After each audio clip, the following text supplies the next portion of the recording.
আহা বৌদি ঢেকে দিচ্ছ কেন? দেখে ফেলেছি। কে রে তুই? তো হ্যালো গাইস, কেমন আছো সবাই? আশা করি সবাই খুব ভালো আছো। তো আজকে আমি তোমাদেরকে দেখাবো এমন একটা বৌদিকে যার নাম আমি নিজে রেখেছি।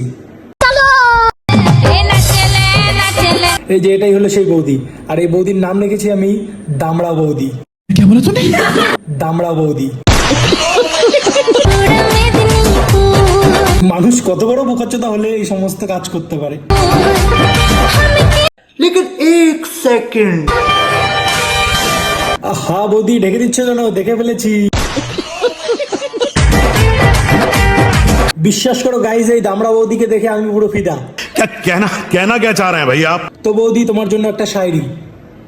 কি ছেলে মানুষ হয়ে পড়ো তুমি শাড়ি, কি ছেলে মানুষ হয়ে পড়ো তুমি শাড়ি, এবার দেখো কিভাবে গাড়টা তোমার মারি। शाबाश बेटा, बहुत बढ़िया। তো গাইজ, ভিডিওটা এই পর্যন্তই ছিল। আর কমেন্ট করে দাও নেক্সট ভিডিওতে তোমরা কাকে দেখতে চাও, আর এটাও কমেন্ট করে দিবা আমি যে নামটা রেখেছি দামড়া বৌদি সেটা কেমন হয়েছে। আর ভিডিওটা কেউ সিরিয়াস মাইন্ডে নেবেন না। টাটা।